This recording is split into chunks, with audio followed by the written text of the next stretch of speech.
Mike, a moment ago you said that a true anxiety disorder presents in both mind and body. So we want to talk about anxiety in the body, and let's start out with two topics. Let's start out with three topics. One, we have to rule out other medical conditions.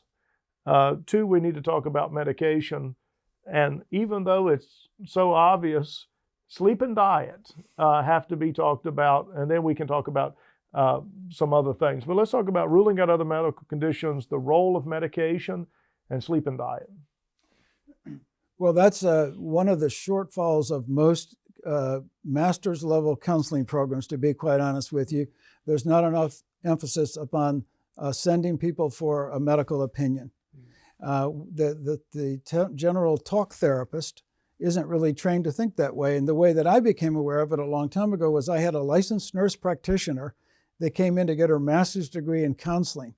And she really made me aware that you need to send people for a medical workup. You need to develop a referral relationship, two-way communication with that person's primary care physician or their nurse, someone in the medical field, so that you're not working in isolation.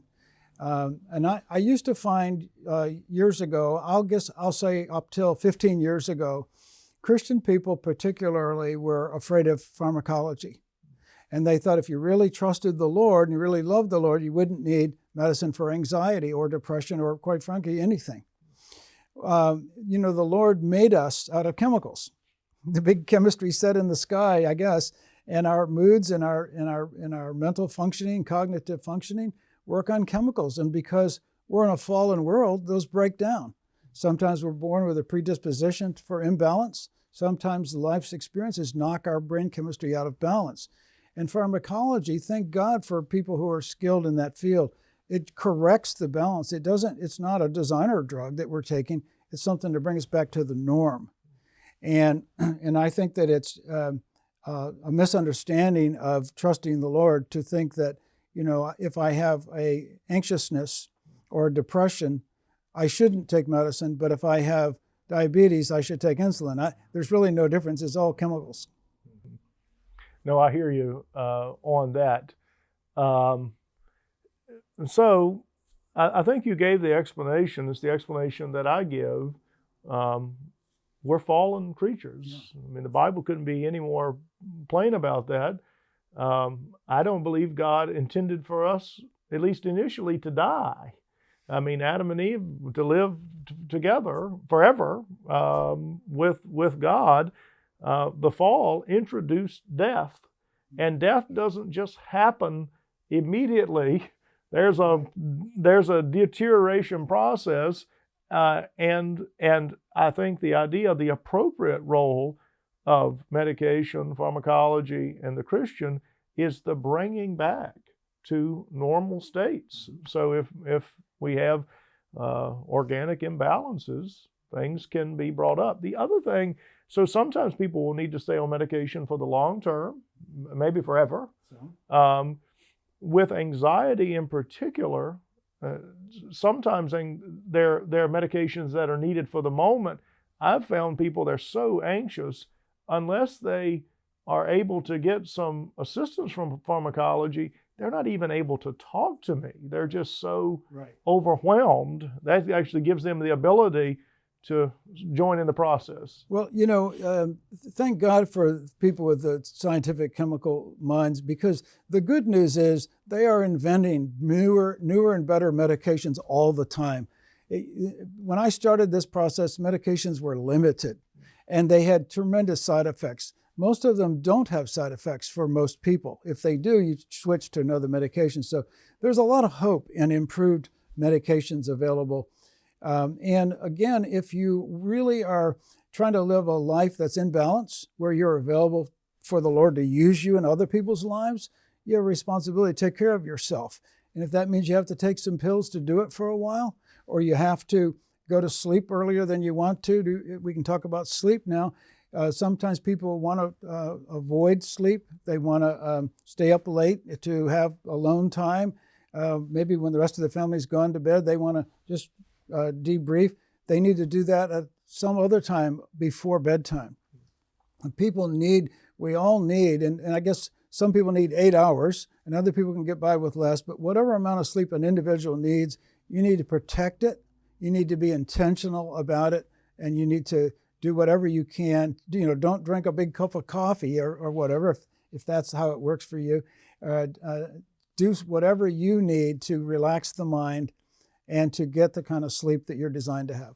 No, I've learned to ask this question when someone starts coming with me with their problems. I usually start with a baseline question.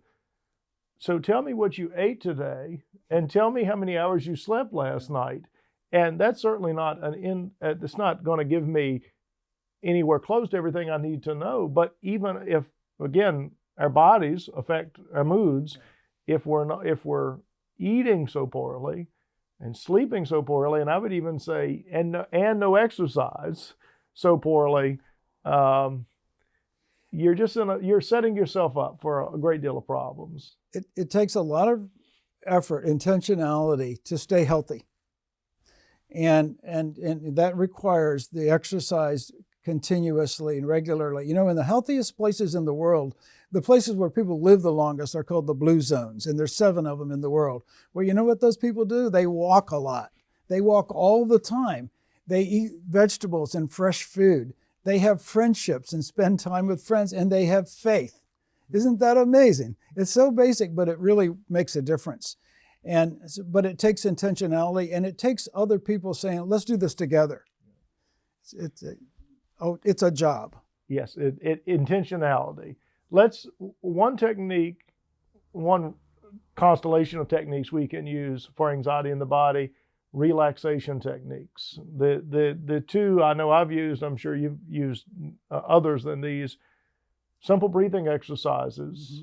Mm-hmm. It's amazing when you're anxious, if you just 1, 2, 3, 4, 5, 6, 7, 8, 9, 10, and then release, doing that consistently, and then pretending to scan one's body from head to foot to identify like how your body is actually physically addressing the anxiety. Like, well, my back hurts, or my neck hurts, or my shoulder hurts. Well, it could be you have a shoulder injury, or it could be how your body processes anxiety.